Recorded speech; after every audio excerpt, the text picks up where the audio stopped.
Welcome to Carving It Up Live right here on Facebook, as well as the Carving It Up YouTube channel and the Grid Network YouTube channel. As always, I'm Bryson Carver. It's great to be with you on this Monday. The playoffs are set. That's what we got going on in the world of sports right now. It's an all-football show, all NFL playoff discussion. Obviously, Week 18, of course. We'll have Week 18 recap later on, about 45 to 50 minutes from now. Tyreek Hill, once out of Miami. Get to that later on today's show. Jerrod Mayo fired by the Patriots. We've had a few coach firings. Doug Peterson let go by the Jags today, but I wanted to focus on Mayo because unless one thing comes fruition, it's a very confusing firing on the part of the New England Patriots. Get to that in about 12 minutes. I'm going to go off on two individuals for the guys that play for this team, the Pittsburgh Steelers, who just suffered a four-game losing streak, collapsed. Thankfully for Pittsburgh, they clinched their playoff spot a while ago, but they are in dire straits against the Baltimore Ravens this Saturday night. To get to that in about 12 minutes. So we got a lot to discuss on today's show, but let's go and get to business. But first, the Detroit Lions wrap up the number one seed, and the NFC North has finished the season with the best record in the NFL, 15-2, knocking off the Minnesota Vikings in dominant fashion, 31-9. Yeah, I got to say, I was right on the Lions scoring 31. I thought the Vikings would put up 28. I thought the potentially the biggest and most consequential regular season game in the history of the National Football League would result in maybe the best game of the NFL season this year. Who knows? That was not the case. Minnesota came up short to Detroit. Get to Minnesota in about 6-7 minutes. Start with the Lions. So first of all, we do it every week that the Lions win, which seems like, with the exception of two, every week. Dan Campbell, what did y'all do in the biggest game of the season? Again, what you do to everybody? Kneecap.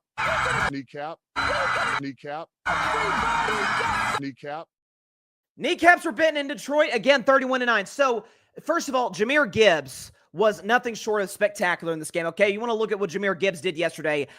This is according to Pro Football Focus. Gibbs, okay, 28 touches, $170, and 4 touchdowns. Jared Goff, kind of an uneven night. He was fine. Gibbs was the story for the Lions offense. I think the story of the Detroit Lions game is something that I've been saying all season long, and I think it culminated in what was, to this point, we've got to wait for 2 weeks from now, the biggest game the Detroit Lions have played this season, is the fact that Detroit has not one, not two, 3 head coaches on their staff. Dan Campbell, self-explanatory. Okay, since he won 4 games for the Detroit Lions in his first year and a half, got hot at the end of 2022, made the playoffs last year, won 15 games, 1 seed this year.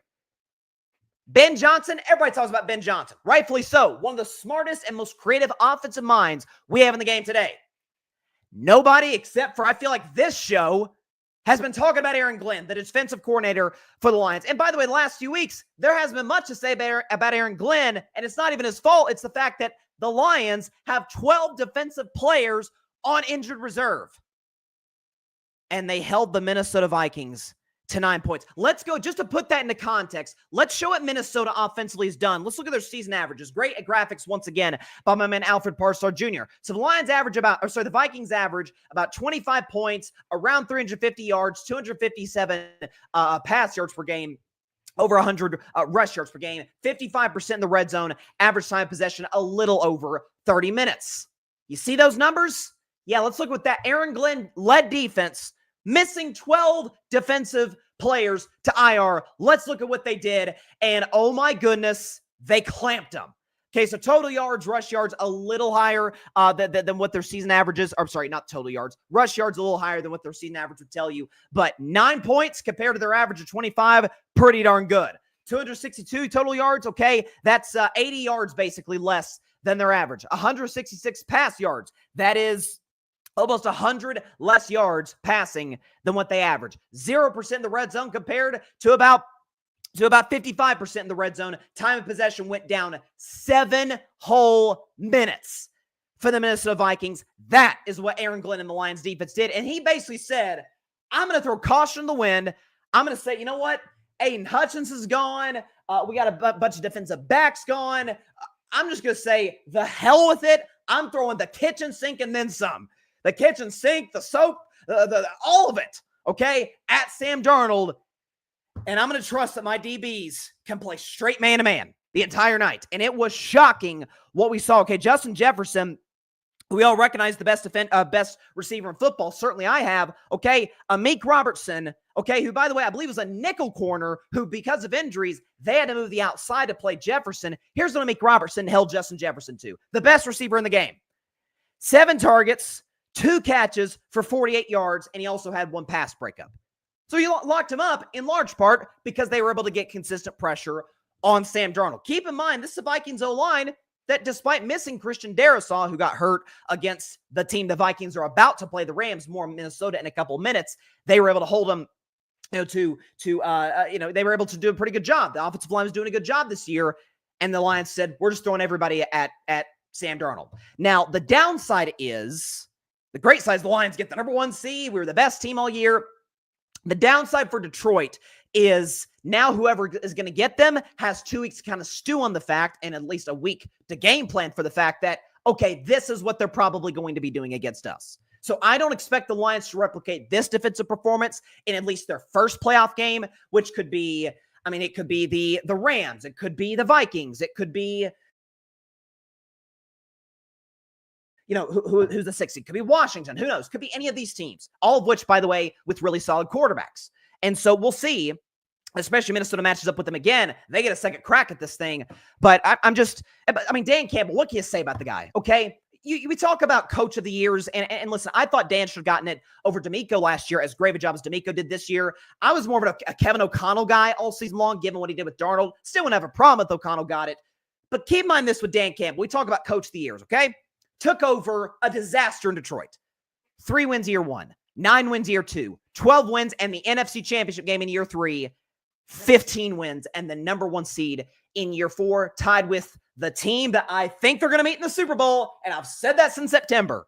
The Kansas City Chiefs, tied with the Chiefs for the best record in the National Football League. Listen, call me biased because they were my NFC my NFC champion pick before the year. Call me biased because I believed in this team before they made their first playoffs in the Dan Campbell era. Bought all the way into this group.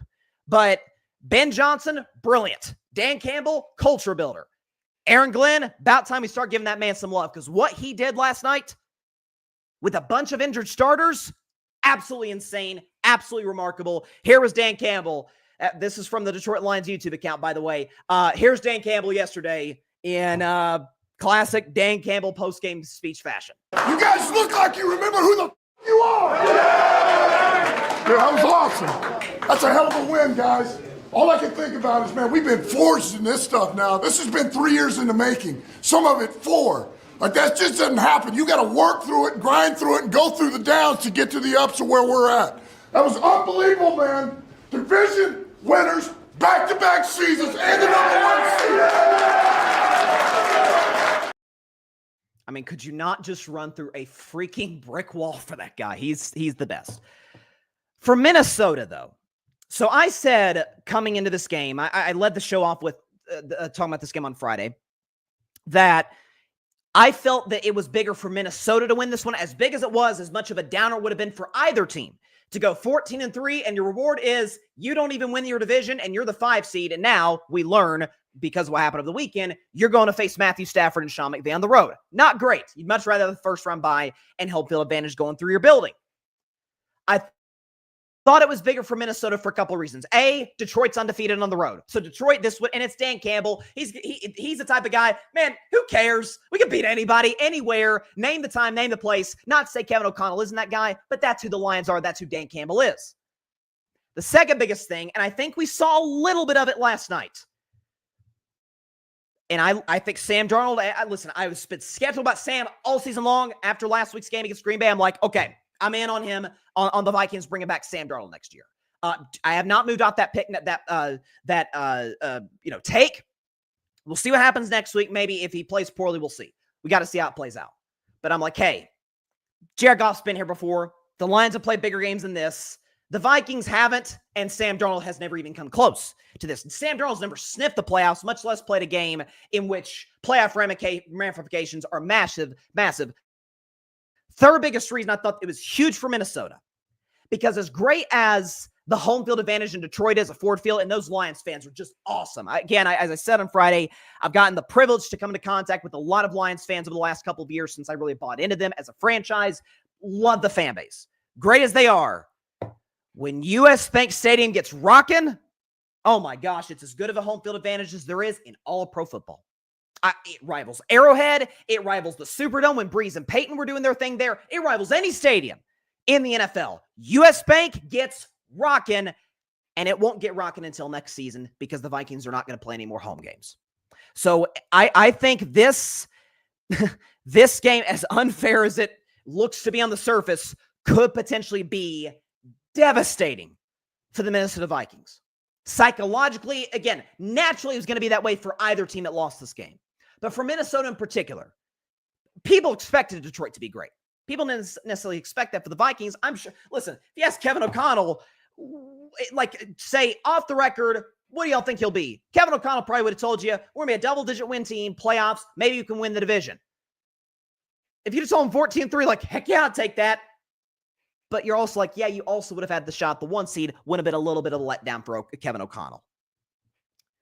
I think you see a situation where you go from, we could get the 1 seed home field advantage to, oh crap, we got to go to Los Angeles, where people say, oh, LA has, relative to Minnesota, they have very little home field advantage in SoFi Stadium to the Los Angeles Rams. But keep something in mind. For as bad as this LA Rams offense has sputtered, we've talked about it on the show, against the Niners, against the Jets, against the Cardinals, just bad offensive performances, couldn't even break 20.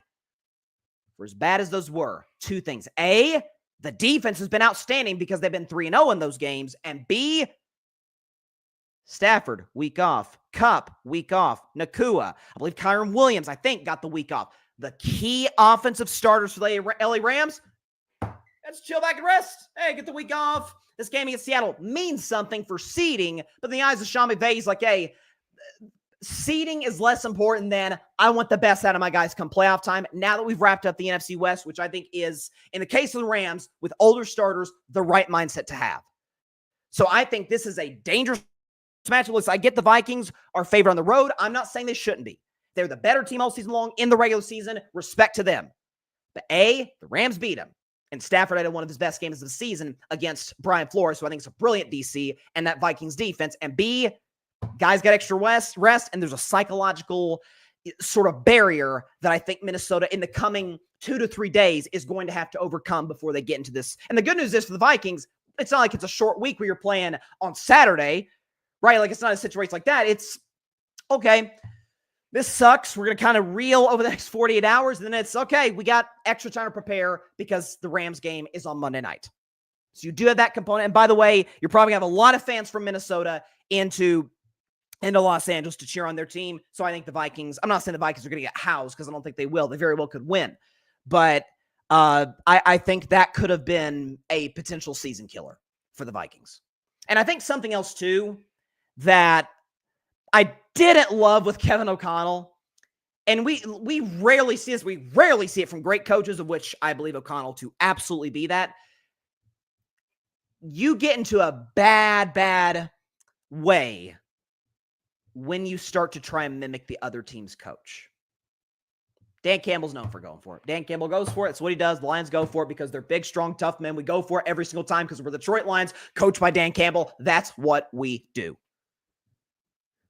Notice how many times Kevin O'Connell and the Vikings went for it on 4th down in situations where it's like, it's kind of weird. Would they have done that against Green Bay? Heck, would they have done that against the team I just mentioned, the Rams?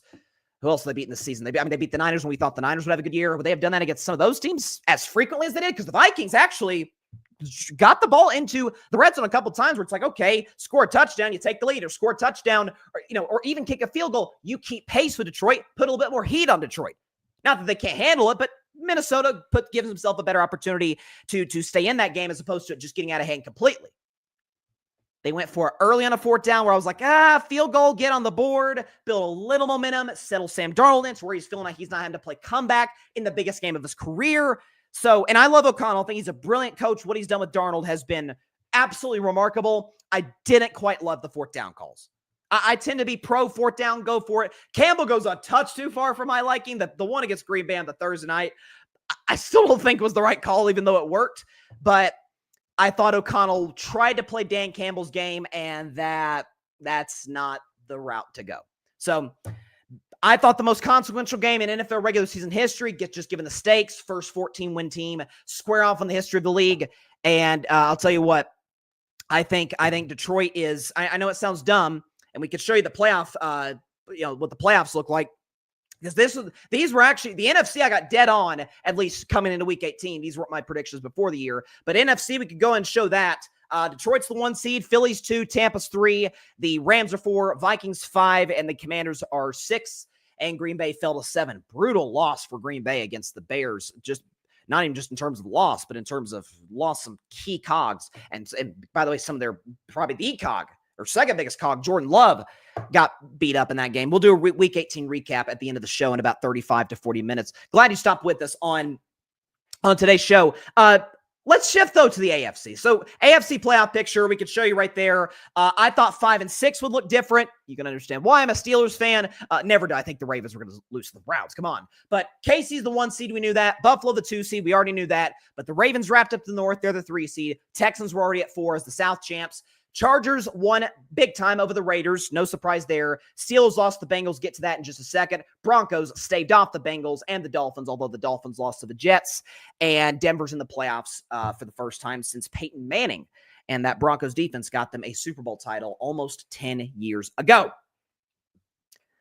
But to my Pittsburgh Steelers, touch on Cincinnati because there's disappointment with Burrow and Chase. They played amazing seasons, got hot at the end of the year, failed to make the playoffs. Touch on them. But I'm a Steelers fan. The Steelers are in the playoffs. I want to talk about the Steelers. So this 4-game losing streak to close out the season, there's been a lot of blame all over the place. Some folks have gone after Tomlin. Coach, this is another non-winning season, and you fizzle out at the end of the year. People gone at Mike Tomlin. There's people who've gone after Rex Ryan. Maybe the future coach of the New York Jets went right after the Steelers defense, who, by the way, hadn't been playing great. But if you told me as a Steelers fan, hey, TJ Watt and company are going to hold the hottest quarterback on the planet to 19 points, I'm be like, thank you very much. I think we may win this game with how bad Cincinnati's defense is. I was wrong, but I would have taken that any day of the week. Rex Ryan's like, hey, this Steelers defense overrated. Are you kidding me? Not sure where that take came from. Everybody's blaming all sorts of people. And Omar Khan, you didn't get a receiver. All this. There's 2 people I want to focus on. The first of which being the quarterback of this team, Russell Wilson. Maybe you've heard of him. So, briefly to recap where I've been at with Russell and the Steelers. When he signed there to a 1-year, $1.1 million contract in March, I'm like, okay, I don't love it, but he's better than what we had last year. So, and he's cheap. If it doesn't work, okay, too bad. Move on from Russ, and we try and restart in 2025. But then Russell comes in after Justin Fields starts 4-2. I'm thinking, okay, this better work, and it does work. The Steelers statistically in Russell's first 3 to 4 starts were a top 5 offense in football.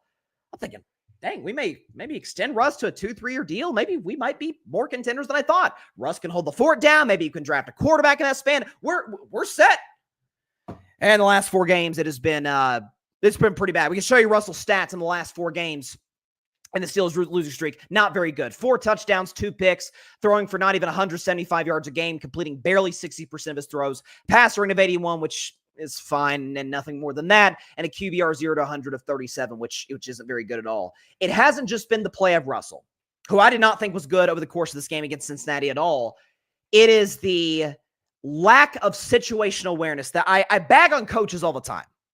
Guys, I mean, Matt Eberflus more than anybody with that, what happened in Chicago, the Thanksgiving game against the Lions. We all remember that. Situational football, bad situational sports execution drives me insane about as much as anything.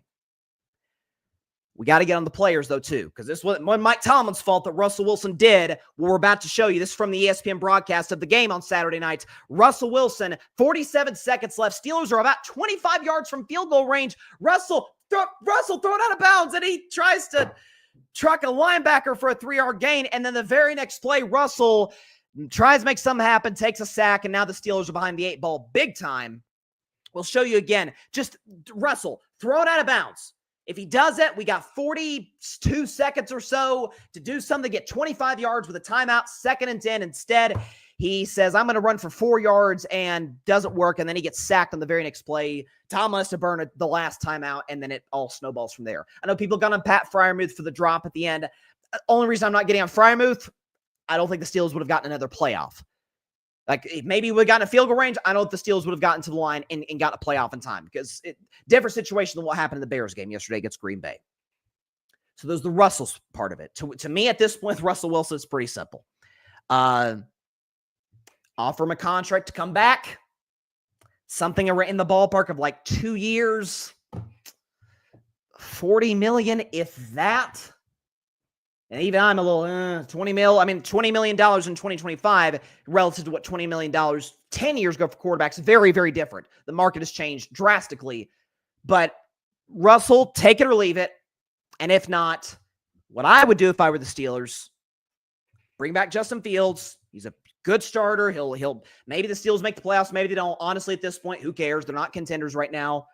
Draft a quarterback late round, see how that works. Riley Leonard, around third round or so, I actually would kind of like, potentially, just in terms of his value. We'll see. Second thing I'd do if I were the Steelers, if that doesn't work, I don't know if y'all saw Joe Milton in New England yesterday. I get he gets Buffalo's backups, but have you seen the Patriots roster? It's not like he's working with the Kansas City Chiefs exactly.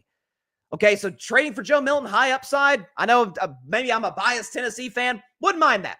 High upside, Steelers need a high upside quarterback because we haven't had that in a long time. So that's Russell Wilson. Russell, it's more a play thing than anything. But at the end of the day, I'm not expecting, I was never expected Russell to be anything more than a very good game manager. Didn't expect that. I'll tell you who I do expect elite play from, though, because he is more than capable of it. George Pickens. Now, George Pickens, drafted out of Georgia. There were some character concerns, but the talent was overwhelming. I actually saw George Pickens play at Neyland Stadium. I'm a Tennessee Vols fan. 2019, I remember the game. I remember watching George Pickens during Georgia warmups. I'm like, oh my God, who is this guy? He doesn't look like everybody else. He's making one-handed behind the head catch at the end zone. I'm like, oh my, this guy's gonna be a superstar. Steelers draft him. Made that viral catch on Thursday night against the Browns. Like, he's been talented. That's always been the thing. George Pickens talented, but the quarterback play isn't great. So it's kind of hit or miss. But George Pickens has not only become a liability in the locker room as it pertains to his attitude, as it pertains to how he goes about his business. The guy has let that drag into his play on the field. And we can show you let's show the stat line first, and then we'll go over the low light reel, because George Pickens pulled a Houdini yesterday. He disappeared. He's talking about, I want the ball. Give me the ball. Give me the Russell Wilson. Give me the football. 1 catch, no yards on 6 targets, 3 drops. And can we show the low light footage from one George Pickens? We can go and put this up here. So right in the hands and drop. And we can show you right over the top, and there's another drop. And now he's yelling at fans, threatening them to fight him, and there's another drop and another right there. We're going to show these on replay. He was, again, threatening fans. The same guy who gets into a fight literally every game, is a hothead, is all over the place emotionally. And because the Steelers aren't terribly deep at that position, they kind of have to rely on George Pickens. And at the end of the day, I love Mike Tomlin, but he has tolerated it because George has been so productive. Because if you get, as I said many times on the show, you get number 14 the football, that's a special football play right there. After the catch, breaking tackles, the speed, get away from anybody, man, that guy's something. But when George Pickens is not getting the football, or even is getting the football, and is dropping them like flies, he's a clown. He's a malcontent. He's a locker room cancer. And I don't know, I can't explain it. I was talking to my guy Parnell about this yesterday. Shout out to Parnell, Sports PSP Podcast. Subscribe to his show. He does a great job. I was talking to him about this yesterday. Is that for the standard that I have the utmost respect for that Mike Tomlin sets in Pittsburgh. No nonsense, all football. It's what drew me to being a Steelers fan when I chose them as my team after I did to Dallas 2 years ago, is because of the standard in Pittsburgh that Tomlin has set, that the Steelers as an organization have had for so long. No BS, all football first, all business, all of it. For some reason, that just doesn't apply to wide receivers. We all know about Antonio Brown, but you had Juju to a lesser degree than AB, obviously. You had Chase Claypool, who was a mess, and I'm not even sure he's in the league at this point. And now you have George Pickens, who's one of the most talented receivers in the National Football League, without question. but it's turned into a liability. And at this point, he's going into year 4 next year. He'll be a free agent, actually, after next season because he wasn't a first-round pick, no fifth-year team option. The Steelers would be, and I don't think they will, but they would be truly out of their minds to pay this guy big money. Because we all know about money. People talk about, money corrupts. And no. What money does is it makes you more of what you are. See, if you're a giving, generous person, when you get more money, you know what you're going to be? More giving and more generous. If you're a horrible human being who does, whatever, you know what you're going to be when you get more money? More of that. Money does not change people. It doesn't. It makes you more of what you already were or already was in there. If George Pickens acts like a psycho on the football field week after week, fights other teams' players, threatens Steelers fans, drops passes when he's begging for targets. If he's that now and he's making this kind of money, the heck you think he's going to be if you pay him big money? Now, again, I don't think the Steelers are going to give him an extension, nor should they. If George Pickens holds out, let him hold out. I think the Steelers need to go aggressive in free agency or in the trade market and trying to get a wide receiver. I know there's the Tyreek Hill stuff. Tyreek Hill himself has been a little bit of a malcontent, but at least he gives you production. If Tyreek Hill says, throw me the football, you throw the football, Tyreek Hill's going to make stuff happen. He's leveling and receiving. He's a Super Bowl champion. A year ago, there was an argument. Tyreek, Jefferson, who's the best in the game? We'll get to Tyreek later in the show. But if you're going to beg and complain and whine and moan about targets, you better sure as hell produce. And he hasn't. Now, again, ripped Russell Wilson, bad situational awareness, and he has not been a good quarterback over the last 4 games. But to me, it is the mark of a selfish guy that you are one of the most relied upon players on your team because of the lack of depth at wide receiver, and you act like an utter child over the course of your career, going back to college at Georgia. But you got away with it because you were talented as hell. So I don't know. Listen, the Steelers have another game. They have a playoff game in Baltimore. Maybe George Pickens can redeem himself. I'm not sure his character is going to change in the next 5 days. But this is embarrassing. And I've alluded to it, and I've been as guilty as any Steelers fan. I've let it go because of what he produces. But it's absurd what this guy gets away with. And to now, at this point, he's not giving you production. So Steelers be aggressive. Go get go get T. Higgins if you have to. Steal him from a division rival. That'd be great. I'd love T. Higgins on the Steelers. It'd be a really good fit. He's a number 1 receiver for a lot of teams. He's just with the Bengals because Jamar Chase is awesome. He's the second best in the game. It's just, it's biggest game of the year. Defense shows up. People ripped Tomlin for the 4th down call in the first half. Loved it. I've written Mike Tomlin. The one criticism I have from him, it's like, darn it, Mike, you're too darn conservative. And that's the case with a lot of defensive coaches. He went for it. And Russell wasn't good either. But would have helped if George Pickens, did his job for once in a big game instead of losing his mind. There you go. All right. Get to the comments, touch on Cincinnati, then we'll go to break. It really pisses me off. Again, of course I'm a Steelers fan. Of course I want my team to win. And I think had Pittsburgh won the game, gotten the 5 seed, I'm sorry, I'm picking us to beat Houston this weekend because I don't think Houston's a very good football team right now. I think C.J. Stroud has regressed badly. I think the defense is good, but you never know. They gave up 32 to Will Levis at one point this season. I would have liked the Steelers in that matchup. Now, again, there's the familiarity with Baltimore, so I guess that helps, but there's a reason the Ravens are 10-point favorites. And if there's one thing, I'm just going to go ahead and say it, then we'll get to comments, I promise. If there's one thing that I'll say, one theme that I'll have for my Pittsburgh Steelers all week long, it's 3 letters. DOA. They're dead. They have no chance. The Tomlin no playoff win streak is going to continue, and you have to answer some serious questions about at quarterback. We'll see what they do there. I would like us to draft a guy in mid-rounds because this is not a good quarterback draft. You don't take one in the first round in 2025. You just don't. The guys aren't. I don't believe in Quinn Ewers whatsoever. because that'd be the kind of guy that'd be available for Pittsburgh to take. A Riley Leonard I wouldn't hate. I would not be against trading for Joe Milton whatsoever. If we have to give up a third or fourth rounder, so be it. Get upside the position.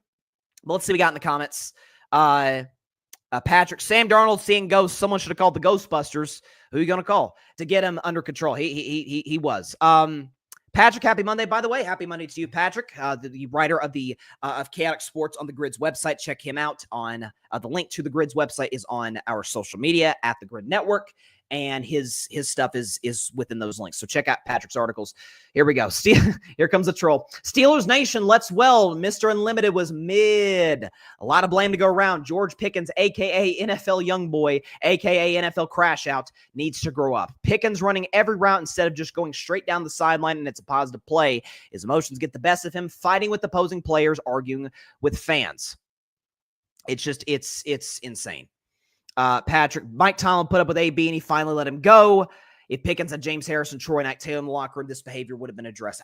I don't know that because we have Cam Hayward. We have, again, Russell Wilson's leadership has been maligned and rightfully so, but Russell Wilson is still a veteran, good presence. You'd think he of anybody. And by the way, I'll give Russell a pass here. Russell was on the sideline talking to Pickens, and it looked like Russell's the ultimate, happy, positive, almost inauthentic to a degree, leadership guy. He was kind of getting Pickens' business.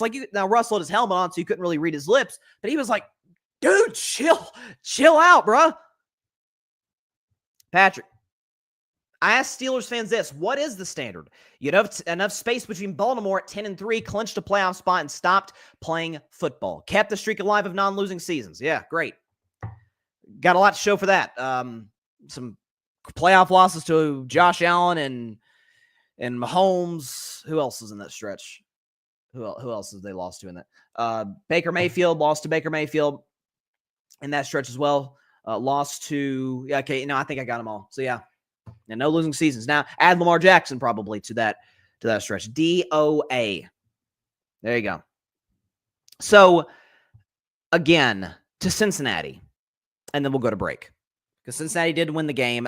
They were hoping that the Dolphins would lose, which they did, by the way, and that the Broncos would lose, which I did not think there was a chance it would happen. Kansas City sat their guys. That wasn't Chiefs were not beating the Broncos. I thought they cover. I was dead wrong on that. Carson Wentz, even with Andy Reid, is still validates my first take in the history of the show that Dak Prescott's better than Carson Wentz back from October 21st, 2019. Thank God that is aged like fine wine. But Cincinnati wins the game 19-17. Joe Burrow actually got hurt. Thank God he wasn't more injured than what initially it looked like. But Burrow was, fine. QBR 0 to 100 of 45 and a pass rating basically right at 90. And again, didn't get much of a run game because the Bengals don't get that. Burrow put together a phenomenal season, okay? Led the NFL in passing yards and passing touchdowns. He's only the third quarterback in NFL history to lead the league in passing yards and touchdowns and not make the playoffs. The only other two are Drew Brees in 2012, Dan Marino in 1986. So, and by the way, Jamar Chase, triple crown. First in catches, first in yards, first in touchdowns. And again, Trey Hendrickson led the league in sacks. Still, Zippo. Lou Anarumo was fired today. I thought the conversation had gotten a little out of hand with with Cincinnati, in the sense that people that were saying, oh, they're dangerous to the playoffs. Totally agree. Absolutely. Listen, Buffalo wins 13 games this year, 13-4, 2 seed, and our reward is, Joe Burrow. Oh, shoot, who beat us 2 years ago in the playoffs. That's not great. I don't love that. So they were dangerous. But when people start to say, oh, they could make a run. No, they could not make a run.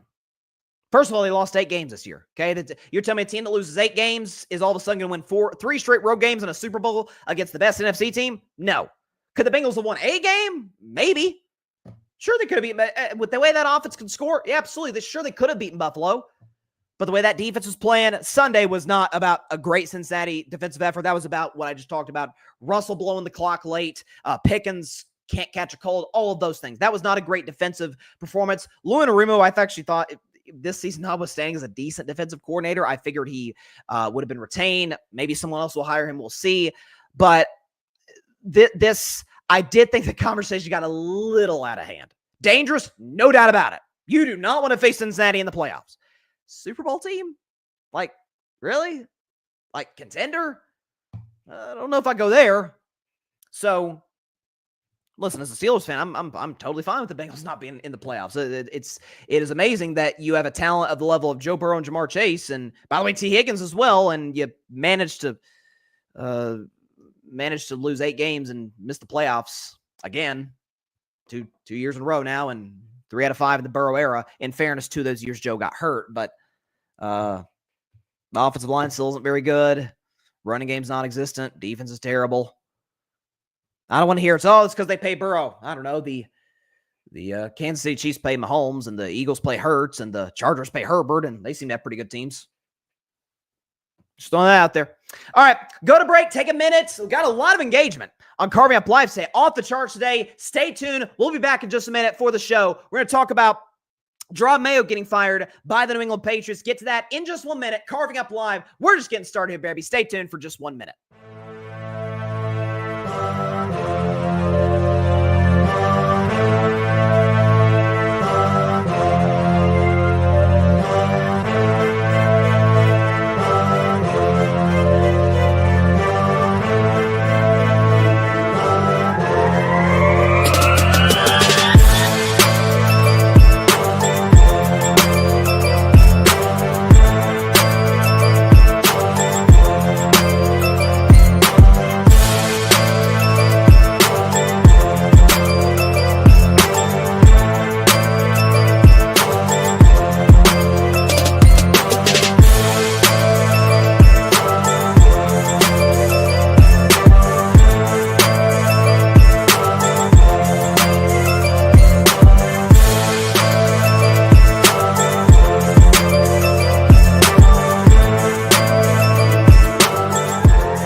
Welcome back to Carving Up Live. So they refer to this day in the NFL every year as Black Monday. It's the day after the NFL regular season comes to an end. And the reason they call it Black Monday is because coaches and GMs get fired. We saw it today in Jacksonville, the Jaguars firing Doug Peterson. And for reasons I cannot fathom in my brain, retain the GM Trent Volk. What? The guy is blown draft after draft, and obviously he blew a coaching hire, Doug Peterson, who I actually love the hire. I'm like, hey, he's a Super Bowl champion. He's going to work with Trevor, and it did work for a year and a half until Trevor got hurt in the 2023 season. Year fell apart. This year, it seemed like those bad vibes from last year bled into this year. Trevor got hurt again. Like, it was just a mess for the Jags. It's the Jags. It's what they do. So I think if you're going to fire Doug Peterson, you got to fire the GM as well. Just start clean. You got your franchise quarterback, Trevor. Get him a GM. Get him a coach. We'll see who Jacksonville decides to bring in. The Giants decide to retain both Joe Shane, the GM, and Brian Daboll, the head coach. I'm in the minority. I'm a Daboll guy. I like Daboll. If it blows, if it comes to, if it's another bad year for the Giants again, with what we presume to be maybe a quarterback of the draft, they may have to trade up or reach. I don't know what's going to happen. Right now, the draft, it looks like it's Tennessee number 1. The Titans got the first pick. I think the Browns are second. And who's third? Who's third in the NFL draft, actually? I'm kind of curious. Who's third? It's not the Raiders. I guess the Giants. Yeah, I guess the Giants have the third pick. So, I mean, maybe they could get one of the top quarterbacks, Ward or Shador. I doubt it. But I'm fine with that.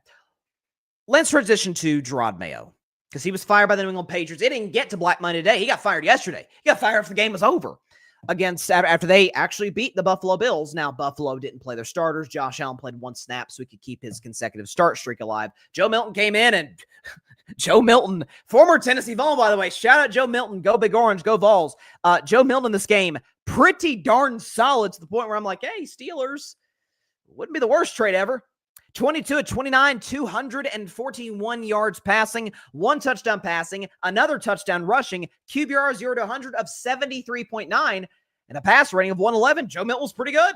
Again, it gets Buffalo's backups, but have you seen the Patriots roster? It's kind of backups versus backups.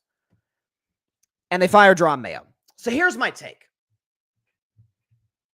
because I want to have this preface before I get into the other stuff. If what we're hearing, if the reports that are coming out over the last week, 2 weeks or so are true, and that Mike Vrabel, his preferred destination is the New England Patriots, Got no problem with this whatsoever. You listen, I thought it was insane that Vrabel didn't get a job last year. I thought it was absurd that the Titans fired him. The fact that they were using him as the fall guy for the last 2 tough seasons in Tennessee, bruh, quarterback play was bad, roster wasn't very good, and the GM is terrible. Objectively terrible. He drafted Will Levis. You're probably not a very good GM if you draft Will Levis. So I thought it was a terrible move by the Titans. And I thought it was not smart for a lot of teams who needed head coaches to not bring in Mike Vrabel last year. So if Vrabel is interested, if this comes together, who knows, maybe in the next week, if I'm talking about Mike Vrabel getting hired by the New England Patriots, got no problem with it because I think Vrabel is excellent. Elite head coach in the National Football League. By the way, if Brian Flores, let me just throw out a name. If Brian Flores has ties to the Patriots, he has ties to New England. Brian Flores is in one of the most, I think, iconic, mic'd up moments in NFL recent history.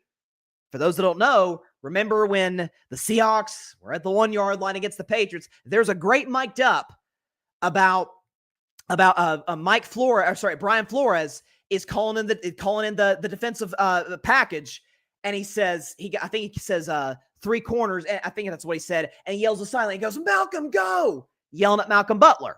Malcolm Butler comes in, Super Bowl hero for all time.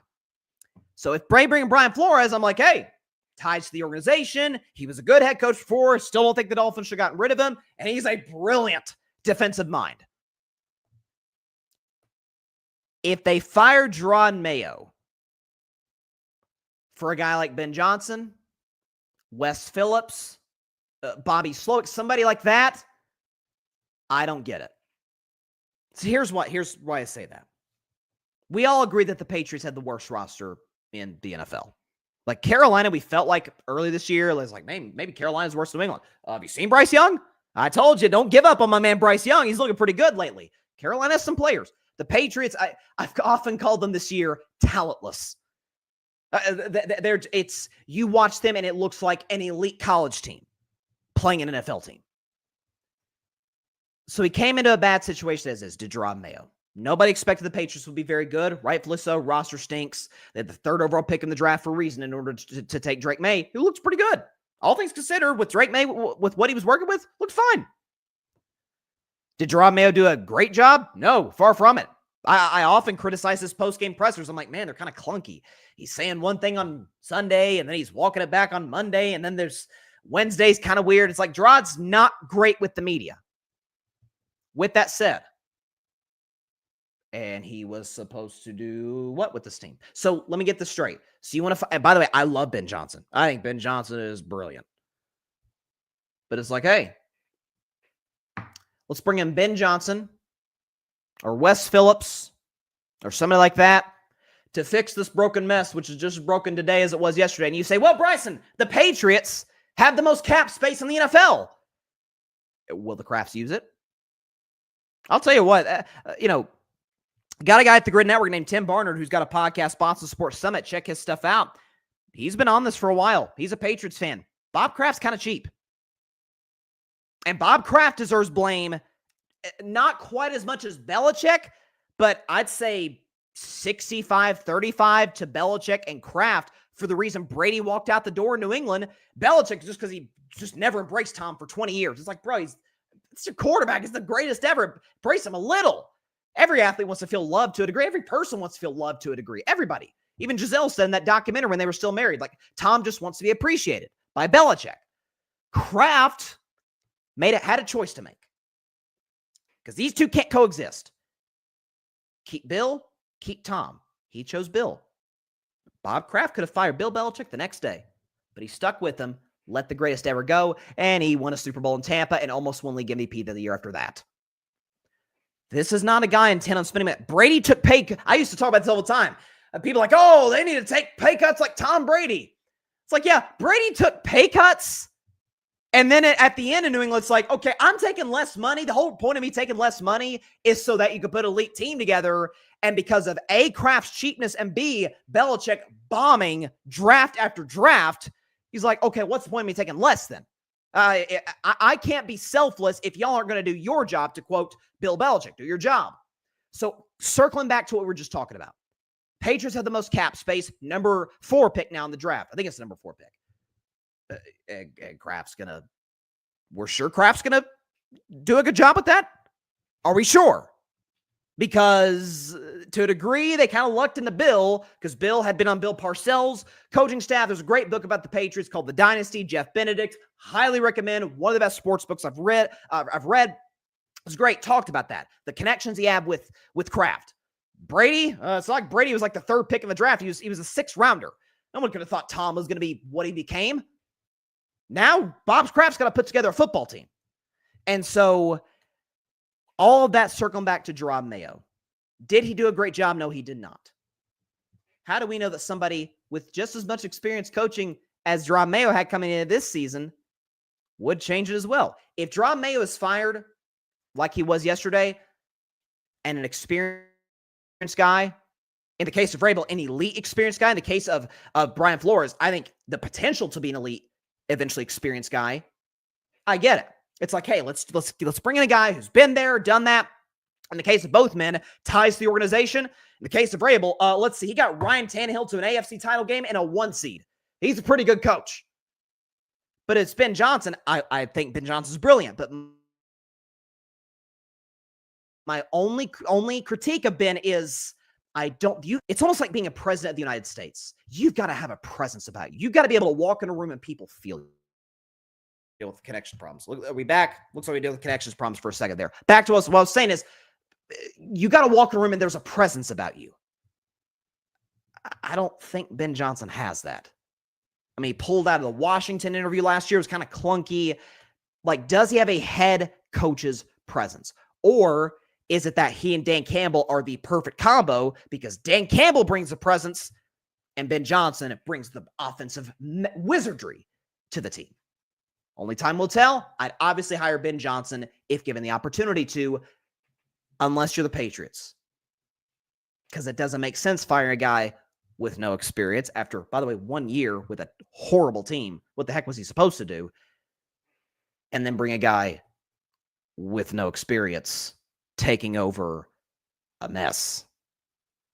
I want to say again, if Mike Vrabel has told the Patriots, or if the Patriots have an indication Vrabel wants to come, which some reports have indicated, got no problem with it.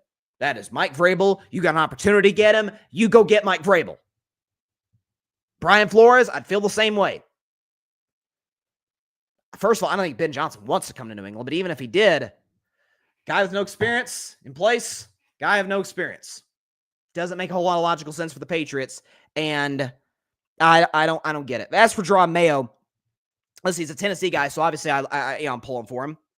He's a black NFL coach who we know historically and even recently have had a much harder road to get to the top. So pulling for him, hope he gets an opportunity as a defensive assistant elsewhere, and they can crush it wherever he goes. Because I think Jerrod Mayo's a smart guy. I think maybe this, the moment was a little too big for him. Okay, it happens. Right? Not every first job goes swimmingly. Hope Jerrod Mayo gets an opportunity sometime in the future. I would have given him a year 2 if Vrabel's not going to come. That's where I'm at with the Patriots. So I'll tell you, the Patriots fans were pissed off that they missed out on the first pick. And I get it to a degree, just in the sense that you could say, hey, maybe we could trade down because we got Drake May. And by the way, you got Joe Milton, who's at worst case could be a nice trade asset. I don't know. He looked pretty good. Joe might listen.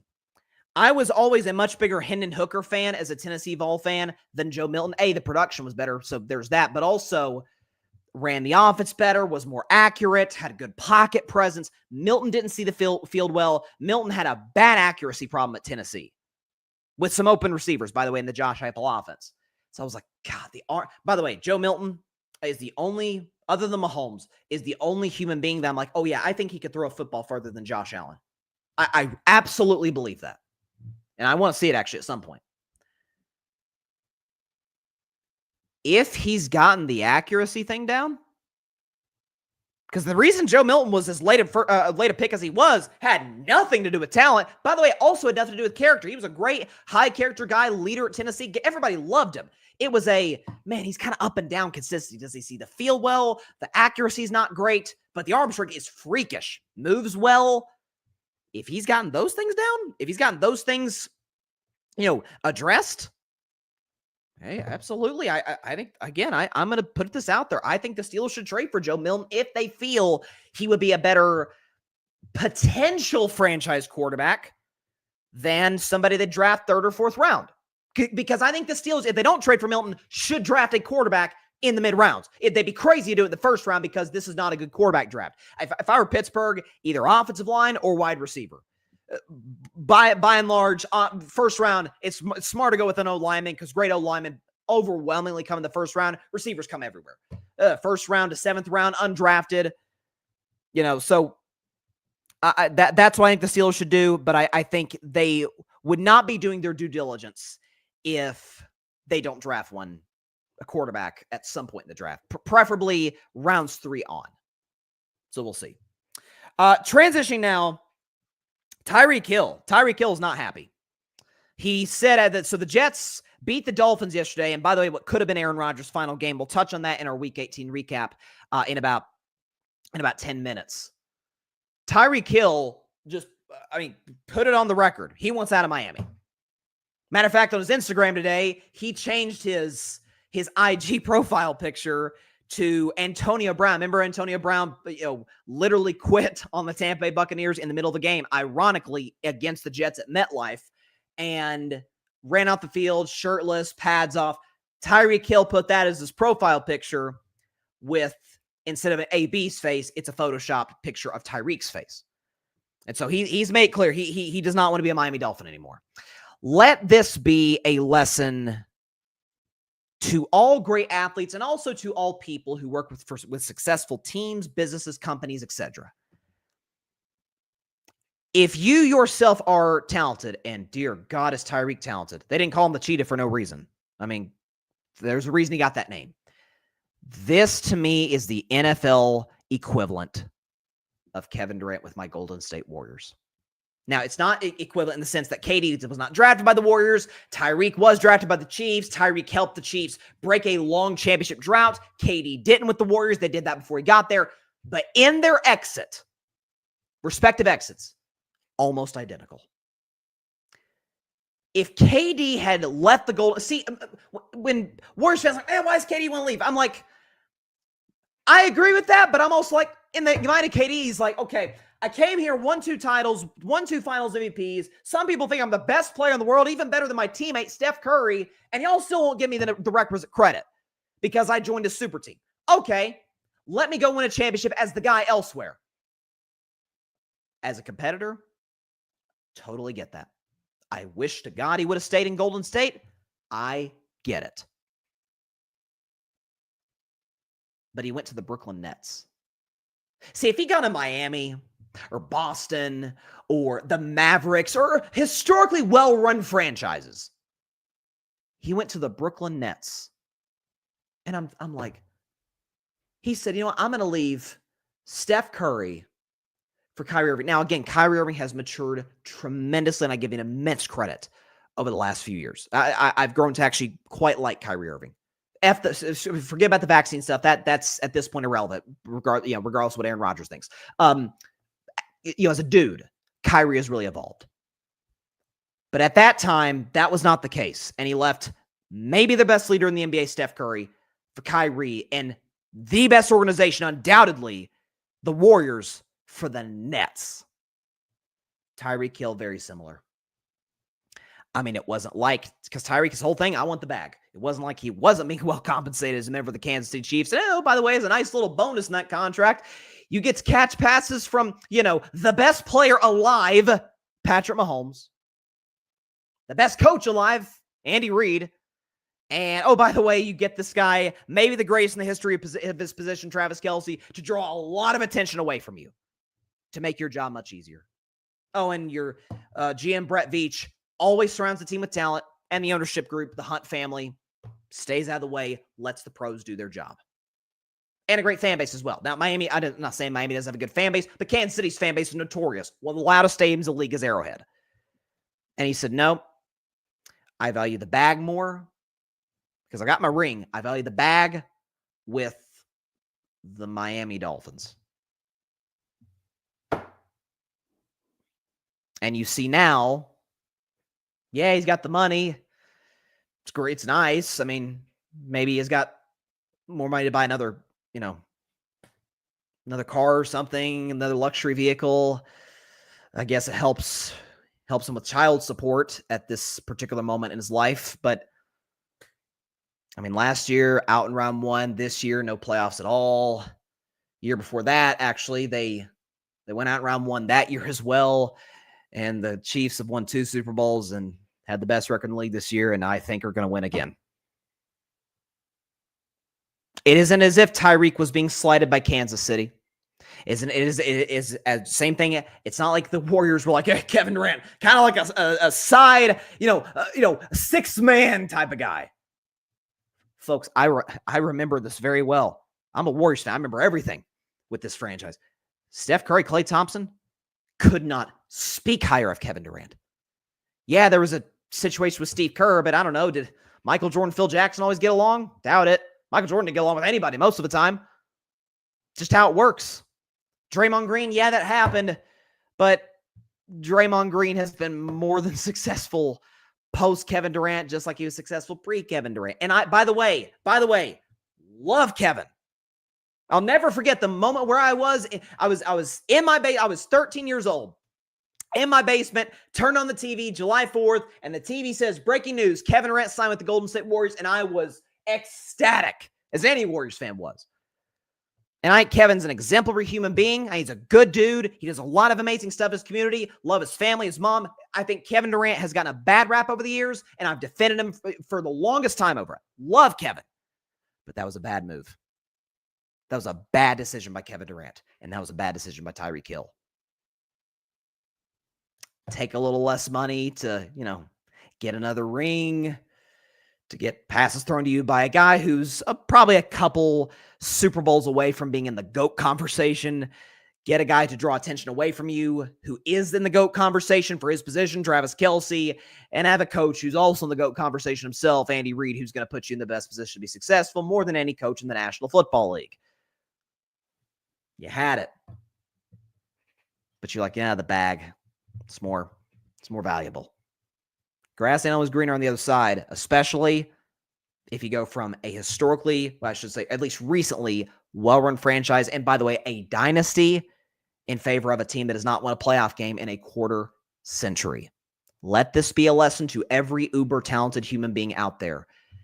If you've got a good situation around you, coworkers, boss, people who you help be better and vice versa, but you leave it to get a little more money, but maybe you're not as happy. Maybe your boss doesn't set the standard of excellence in the company. Maybe your coworkers aren't the best, don't really get along with people, but you chase the bag. It isn't like the bag was that much smaller with the Kansas City Chiefs.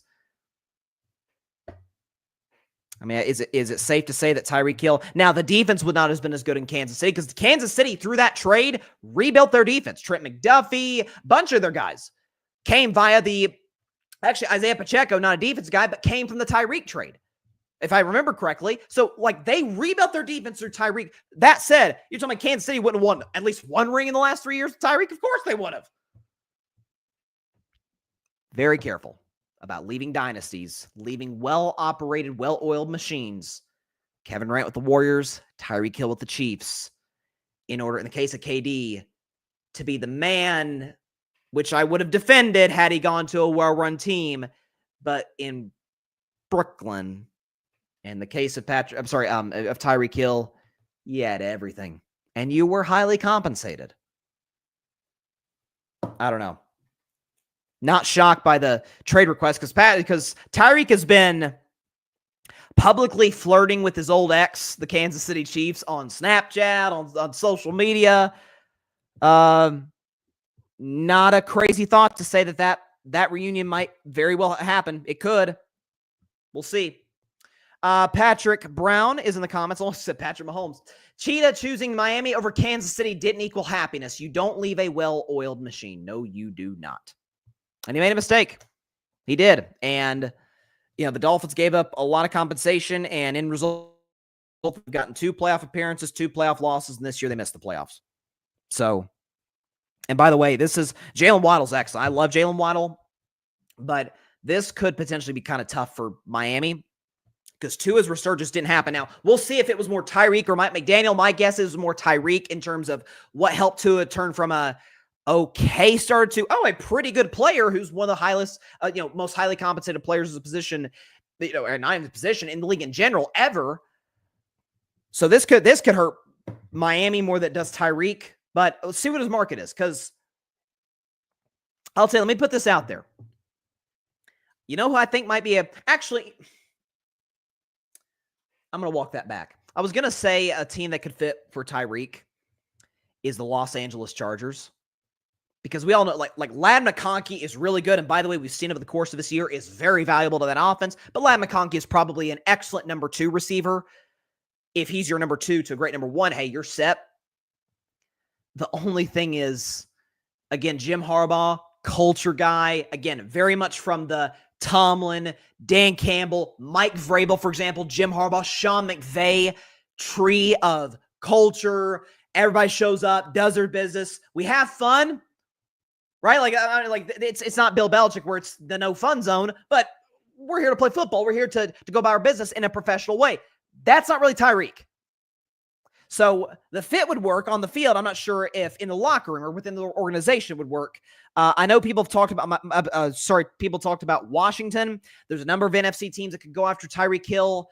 I don't think it would be, how old's Tyreek? Tyreek's got to be 30, 31 years old. Like, those guys don't, receivers age quickly. Ask Devontae Adams. Like, it happens in a blink. So if a team is trading for him to be like their savior of their offense, I think that would be a mistake. So now Tyreek's going to have a market, and Tyreek is going to, it's going to command a lot from a team to get him. I'm just looking at some certain teams. It would have to be a stable operation, which, by the way, the Chargers are, so maybe that would work. I don't know. The Bears got enough receivers. I would not mess that up in Carolina, because I'm going to tell you something. You know what? Let me hold that. Let's go to break. Take a 1-minute break. Be right back with Week 18 NFL recap before we get out of here. We'll preview some of the playoff games, but be back in a minute on Carving Up Live, because I've got an interesting take on the Carolina Panthers.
Welcome back to Carving Up Live. So let's finish the show with our Week 18 NFL recap, and then we'll do a little preview of the playoff matchups. Obviously, not going to predict them until Friday's show because, that just spoil it. Then what's the point of doing Friday's show if we're not going to predict the games by then? So Week 18 recap, get to my Carolina Panthers take in like a minute or so. Maybe not even that.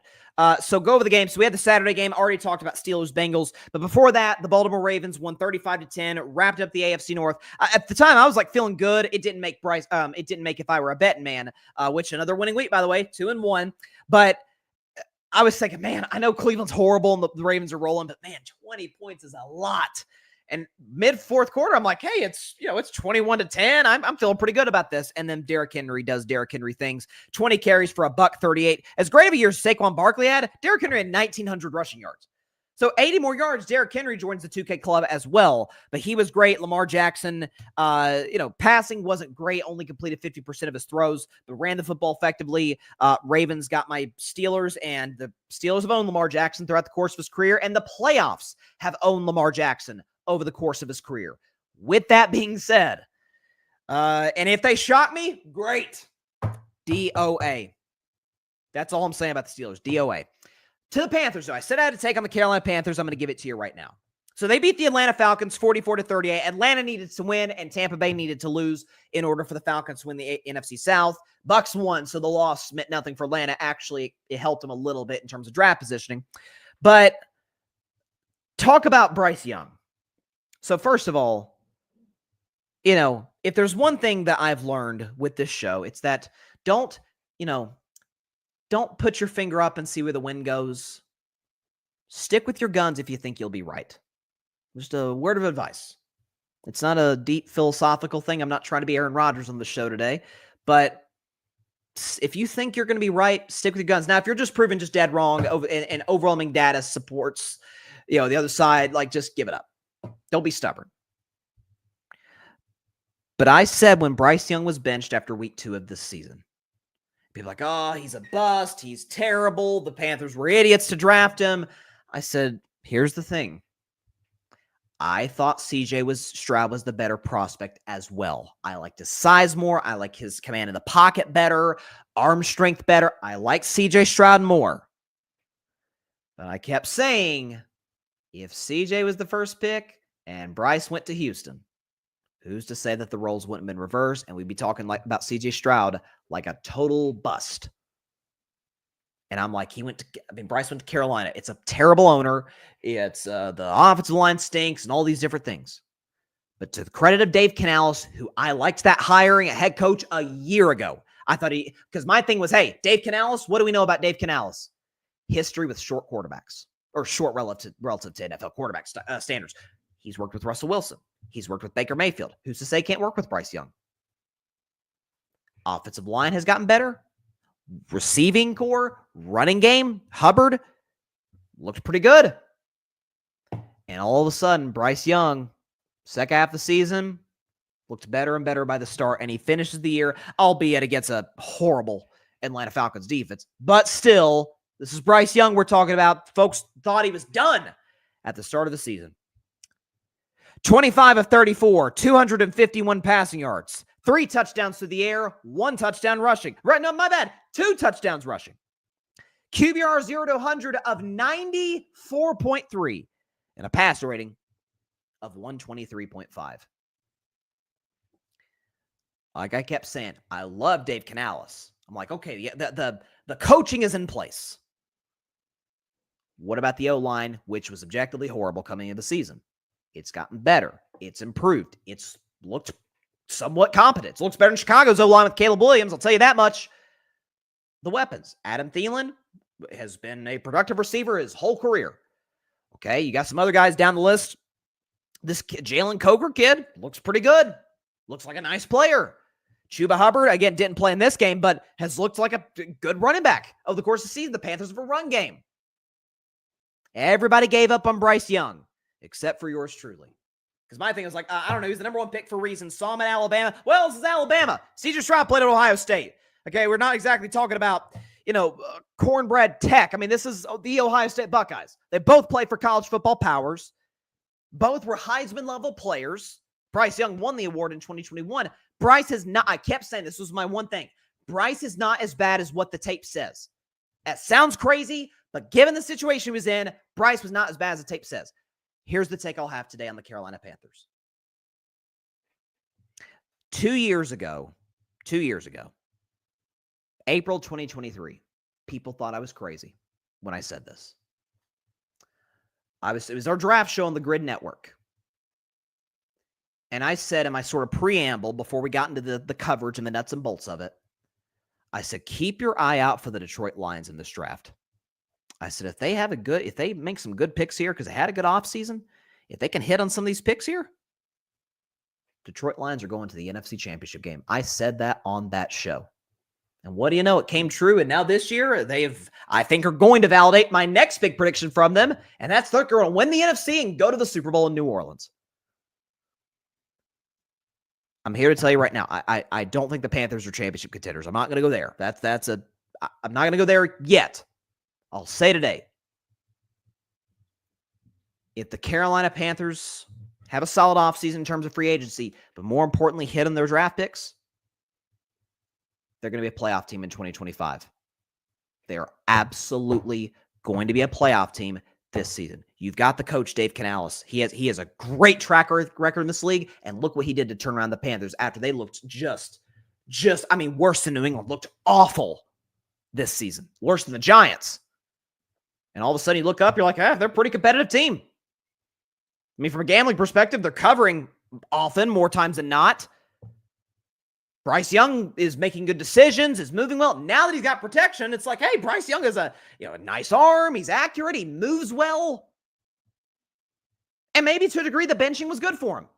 Sit behind Andy Dalton, get an opportunity to take a breather. I mean, there were people talking about, the Panthers got to trade Bryce, and he's no good, and he's terrible. People gave up on Baker Mayfield too, and Sam Darnold too, and I made the mistake with both, and I'm like, hey, Baker and Sam were both of the Panthers. Everybody, including myself, thought they were terrible. I'm not going to make that mistake with Bryce Young. And what do you know? With the Panthers, because of an improved coach and O-line, looks pretty darn solid.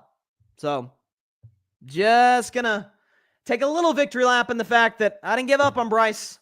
I said Bryce would be a solid NFL quarterback. Yesterday was magnificent. In general, the last second half of the season, what does it look like?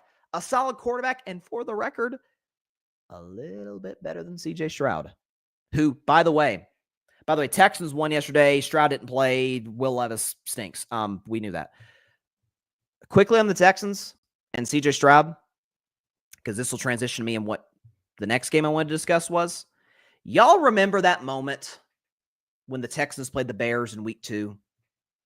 And C.J. Stroud pulled Caleb Williams over. Hey, young fella, let me tell you something about how the NFL works.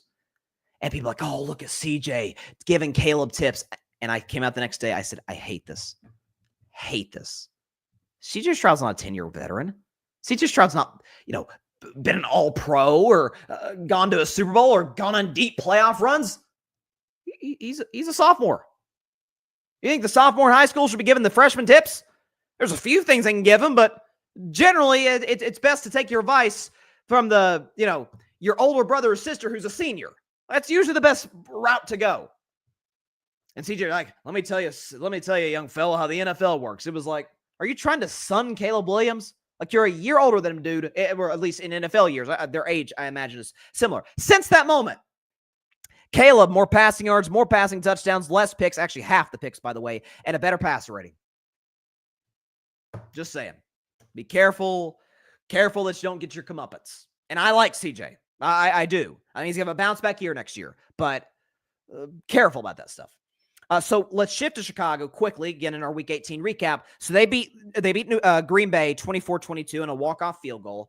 For Chicago, then I'll transition to the Packers. Caleb Williams was solid. It didn't throw for a lot of yards, a lot of check downs. Thomas Brown played total conservative, but 95 pass ring, a touchdown. Again, Caleb Williams did not turn the football over. I bet the stat's going to shock you. Since week 12, Caleb Williams has more passing touchdowns. I saw this today than Patrick Mahomes, Josh Allen, and Justin Herbert. That was the stat I saw today. I mean, that's something. People now, no one's talking about Caleb like he's a bust, like this isn't a Bryce Young situation. But the narrative's been, did the Bears make the wrong pick? And Jaden Daniels looks phenomenal. But as I've kept saying about these rookie quarterbacks that we've seen this year, is it a coincidence that the two best-looking rookie quarterbacks of the rookie quarterbacks had the best coaches? Jaden with Dan Quinn, and then with Cliff Kingsbury calling plays. And in the case of Bo Nix, he got, the quarterback whisperer, Sean Payton. Is that a coincidence? That's not to take credit from those guys because I really liked Jaden Daniels of the draft, and I liked Bo Nix, given that he got Sean Payton. But Drake May's working with nothing. Caleb's O-line is abysmal, and the coaching staff was about as bad as there was in the NFL.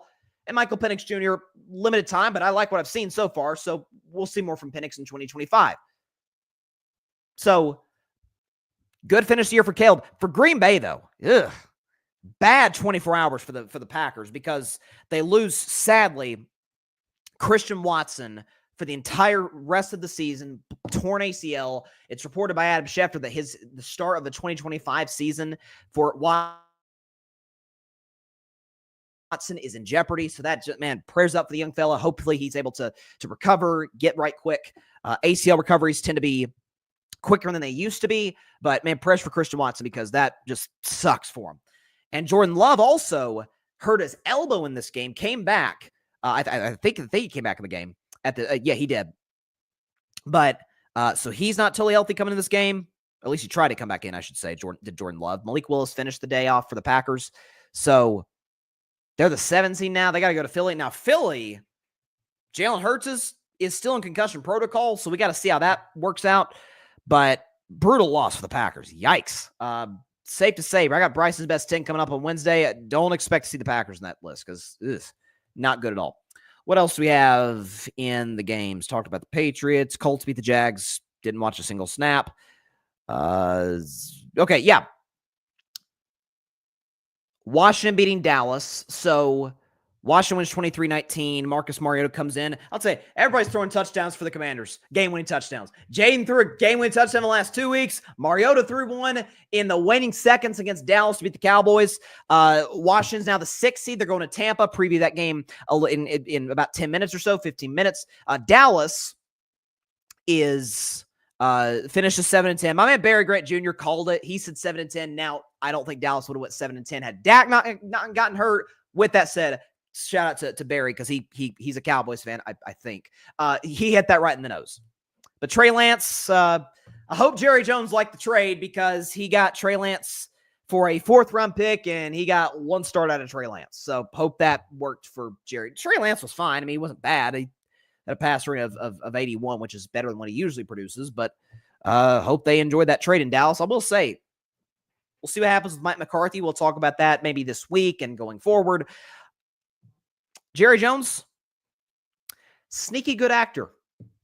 Did you all see the clip on social media? I don't watch the show, but I saw on social media from that new show, Landman. Did you see that scene with Jerry Jones, with John Hamm and Billy Bob Thornton? Jerry can act. I get on Jerry, but Jerry Jones got some acting chops. I got to give him credit. He was pretty darn good in that scene. He was like in a cameo for something. I don't even know the context of the scene, but Jerry was really good. So give Jerry Jones a compliment on this post-NFL Week 18 recap. Eagles beat the Giants. Didn't watch a snap because the game meant nothing. Seahawks beat the Rams. Watched a little bit of this game. Seattle looks pretty good. The game meant nothing for them, but Geno Smith ends the year 4 touchdowns. So solid for him. Jimmy G was pretty good, 97 passer rating. But the Rams, thanks to the loss and the Tampa win, are now the 4 seed.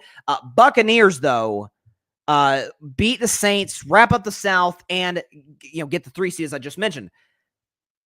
Probably one of the coolest moments of the NFL season happened at the end of that game. So New Orleans is down 8. They're trying to drive to tie the game. Spencer Rattler throws an incompletion. So the game's over. Saints don't have enough timeouts to get the ball back. Bucs can take a knee and wrap up the division. The problem is Mike Evans is like 5 receiving yards away from 1,000 yards receiving. For those that know the context behind that, Mike Evans came in the league in 2014.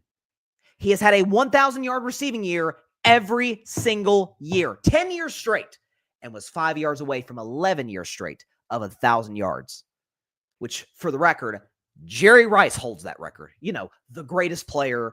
Maybe some say the greatest player in NFL history. I've got him at number 2 behind Brady. Jerry Rice, the greatest receiver ever, no doubt holds all the records. Jerry Rice holds that record, 11 straight years of 1,000 yards receiving. Mike Evans 5 yards away from breaking that. And so the Bucs are like, you know what? We're going to do it. Baker throws him a little quick pat throw and catch. He gets, I think he got 8 yards on the play.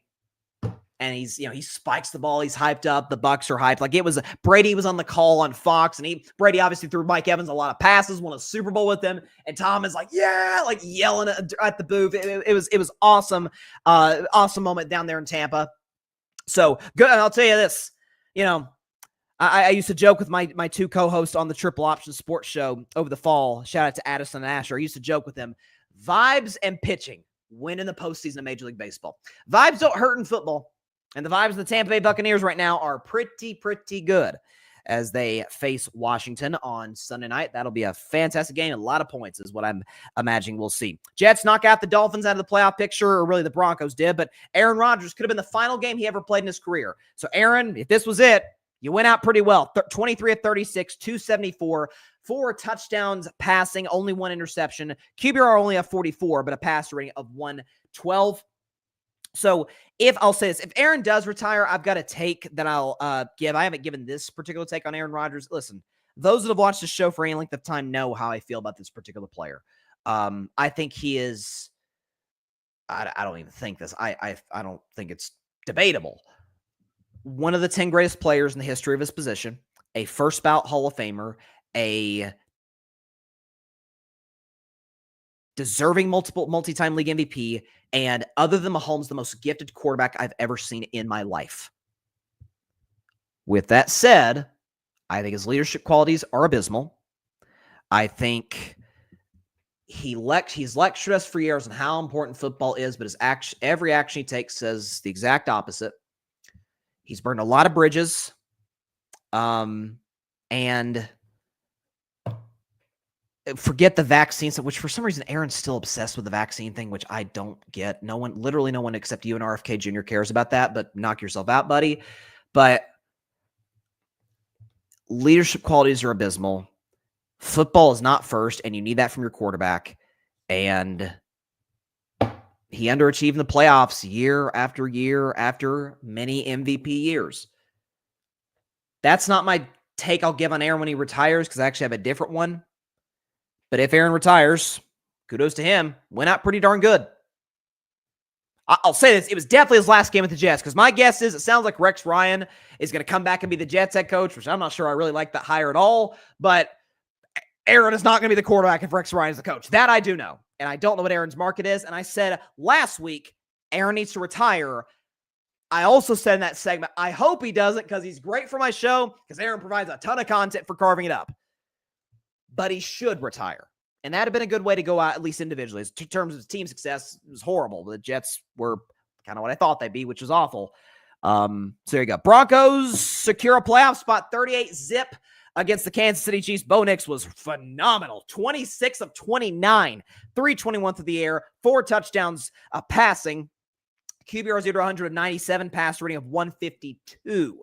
So Bo Nix was fantastic. Kansas City sat a bunch of their guys. I'm hearing people today say, is this going to hurt Kansas City in the playoffs? It's like, if Mahomes and the starters play and they lost 38-0, it'd be like, okay, that's kind of concerning. It was Carson Wentz. Carson Wentz came and worked with Andy Reid. Chargers beat the Raiders 34-20 to wrap up the 5 seed. They'll go to Houston. Herbert was great. Offense for the Chargers, which has been kind of iffy all season long. We've known the defense has been great, maybe the best in football. All of a sudden, the Chargers offense is hot. And I'll tell you, they were my bold prediction coming this season was Chargers not only make the playoffs in Harbaugh's first year, they go to the AFC title game in his first year. I still think the Bills are the biggest threat to Kansas City. I think the Chargers are right behind Buffalo. Great coach, great quarterback, divisional familiarity. I'm just saying. Cardinals blow out the Niners 47-24. This got away from San Francisco bad in the second half. This is my upset of the week. Joshua Dobbs, you're my guy. Go Vols. But 2 interceptions, a pick 6. Dobbs did have 100 yards. I'm sorry, I was looking at Patrick Taylor. My bad. Dobbs ran for a touchdown. Not great. That's my guy, but not great. And we obviously talked about the Vikings and the Lions. Before we get out of here, quick, and I do mean quick, because we're going to talk about these games throughout the week. Wednesday, we'll have Bryson's Best 10, as well as our annual NFL playoff weaknesses. So the thing that will cost every team from winning the Super Bowl each year, we get about 75 to 80% right on the teams in terms of we look back, what knocked them out of the playoffs? What was the leading factor? We get about 75 to 80% right by the numbers each and every year. Hopefully we can get to 100% this year for the NFL playoff strengths and weaknesses. So that's going to be on Wednesday's show, so stay tuned for that. Playoff preview, though. Chiefs and Lions, who were my picks to be the 1 seed in both conferences and to win the AFC and NFC respectively. So feeling good about those picks. Ravens Chargers to start wild card weekend. That's at 4:30 on CBS. Texans aren't playing well at all lately. The Chargers are coming in hot. In this game, I think the Chargers are the favorites. They should be anyway. They're a 3-point favorite on the road in Houston.